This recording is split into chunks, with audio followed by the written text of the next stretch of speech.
बिस्मिल्लाहिर्रहमानिर्रहीम। अस्सलाम वालेकुम ख़वातीन व हज़रात। हाज़र व नाज़र साहिब जलाल व करम यकता व मेहरबान बेमिसल रब्बुल आलमीन के बबरकत नाम से आज की वीडियो का आगाज़ करते हैं। आज की वीडियो में आपको इन्फॉर्मेशन देंगे डेंगू मच्छर या डेंगू वायरस पर।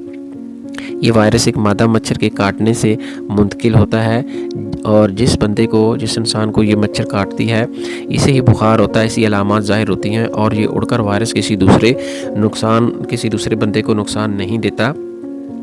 मौसम बरसात में जब बारिशें खूब होती हैं तो मुख्तलिफ़ जगहों पर पानी खड़ा हो जाता है और उसमें तूफ़ान पैदा हो जाता है। इस तरह का माहौल मच्छरों को ज़्यादा पसंद है और मच्छर ज़्यादा तादाद में निकलना शुरू हो जाते हैं, जिससे डेंगू जो वायरस है ये फैलने का ख़दशा बढ़ जाता है।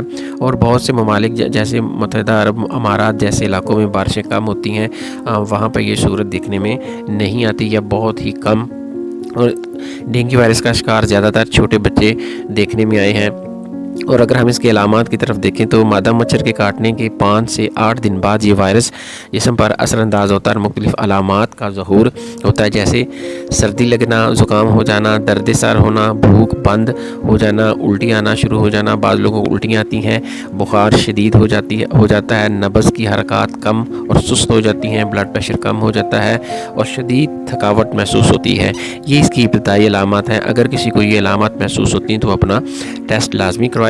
और जब मर्ज़ दूसरे दर्जे में दाखिल होता है तो आंखें सुर्ख हो जाती हैं, जोड़ों में दर्द शुरू हो जाता है, कमर में दर्द शुरू हो जाता है और शदीद दर्द सर शुरू हो जाता है और सुर्ख धब्बे बाजुओं और टांगों पर और फिर सारे जिस्म पर निकल आते हैं।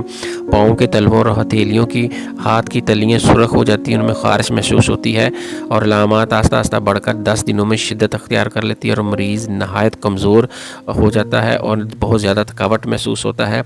और जब ये मर्ज़ बहुत ज़्यादा शिद्दत अख्तियार कर लेता है तो मसूड़ों से खून आना शुरू हो जाता है और आपके जो है ब्लड वेसल्स वो सूज जाती हैं और वो फट कर लीक होने लगती हैं।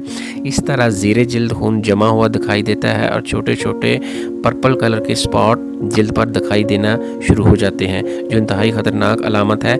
नाक, मसूड़ों और जिल्द से शदीद जरियान खून शुरू हो जाता है और कुछ मैदे में भी खून गिरना शुरू हो जाता है, जिसके बायस उल्टी आ जाती है और उल्टी में स्याही माल खून खारिज होना शुरू हो जाता है। ये तमाम अलामत इसलिए ज़ाहिर होती हैं कि खून में प्लेटलेट्स की मिकदार नहायत कम हो जाती है, जिससे शदीद जरियान खून होता है और सीरम में IgM का इजाफा हो जाता है। तो अगर इसके इलाज की तरफ हम तवज्जो दें तो जो इसकी आपको इब्तदाई अलामात बताई, अगर किसी में इब्तदाई अलामात हैं तो फ़ौरन अपना टेस्ट कराए और इसका इलाज के लिए हॉस्पिटल में दाखिल हो, क्योंकि इसका इलाज अभी तक दरियाफ्त नहीं हो सका।